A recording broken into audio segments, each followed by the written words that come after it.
Slammed by Enter Madness, Chapter 1. The spotlight shined with the intensity of the sun, drawing focus to the young, sky-blue mare standing on the stage. The rest of the room was enveloped in a silky darkness.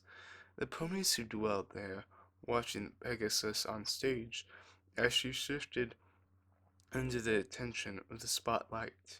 The room was quiet, save for the occasional cough and the hushed whispers of conversation in the back, which were quickly silenced by the regular patrons.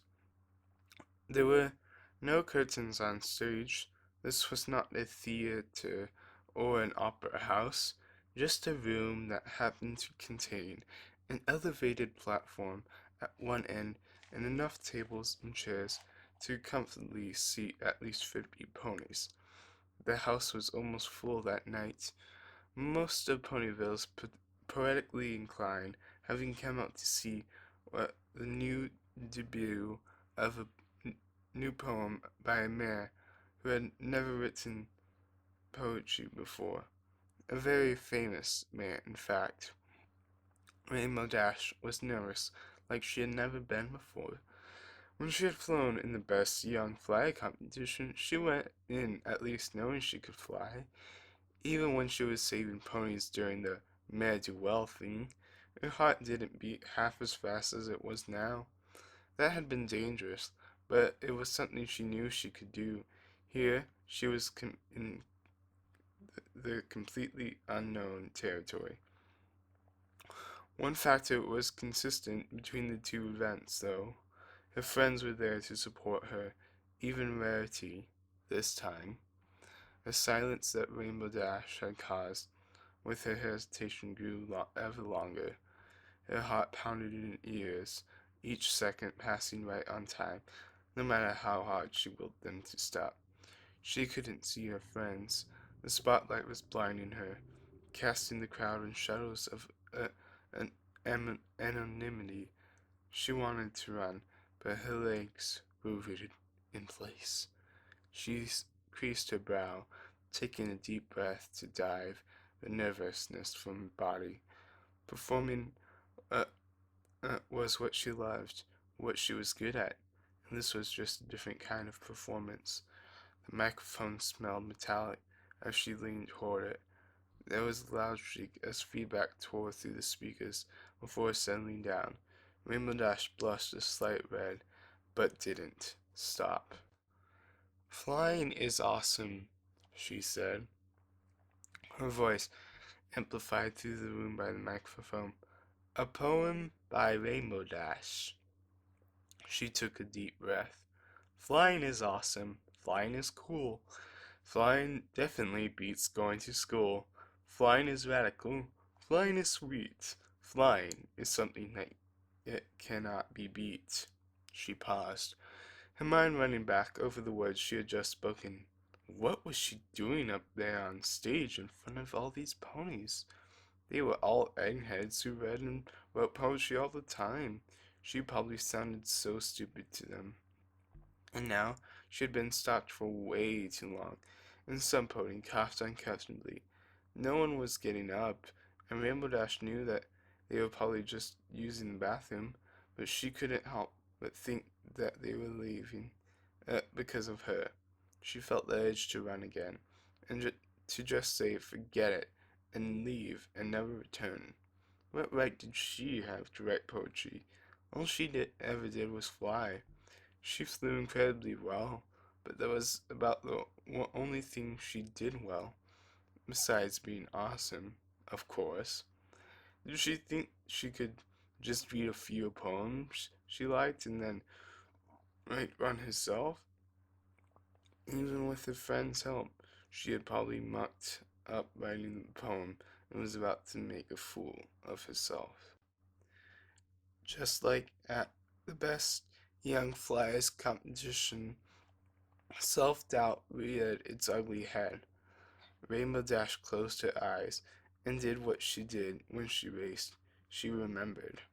When she was racing, she remembered her training, her friends' words of encouragement, and most of all, what it felt like to win.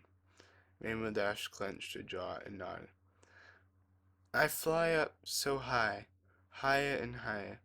No height is too high for the best young flyer. The wind in my mane and the chill on my skin helps me hold onto the ultimate zen. Twilight had helped her with that line. Rainbow remembered. She closed her eyes and recalled the next part of her poem. But wait, what's that below me I see? Could some other pony be flying with me? They fly fast and faster, almost at my height, and I try and flap harder with all my might. But it's not quite enough, and I don't climb much higher. My lungs start to feel like they are on fire. My wings ache and burn, my joints groan and creak. I hate and despise them for being so weak. The ponies above me, climbing higher still. I try so much harder, but come up with nil. I glare at the pony who's better than me, and hide my tears so no pony will see. It's not worth it now. I can't be the best, so I let my wings down and welcome the rest. I fall down and down, wind freezing me now, and I think long and hard, wondering how. When I gave up so much and gave it my all, why in the end I still have to fall? Why there's a pony who's better than me, who climbs so much higher? Why can't I just see the truth as it sits, staring at my face? I'll never be good enough to win the race. There's always a pony who's better and stronger. You can fly so much higher and glide so much longer. So why even try? Why waste all this time? If I can't be the best, why am I even trying? She paused, her voice catching low. She took a deep breath, in and out. Then she smiled. Because I love flying, I love it so much that I don't have to use victory as a crutch. My friends helped me see that I was being fooled. Because above all, flying is awesome, and flying is cool. She stepped back from the mic. She was painfully aware of a single drop of sweat that ran down the side of her face, tickling unbearably as it went, but she didn't dare break the moment by wiping it away. Her last words still echoed in the corners of the room. They felt so far away, like she was completely detached from that moment. It was out of her hooves now. It was a strange feeling. When she raced, it was all down to the last moment. Now it was no longer up to her, and she just held onto her breath forever, waiting for a response from the audience. She thought her heart was going to explode. Why wasn't anything happening? How long it had been, she couldn't tell. Seconds could have passed, or hours.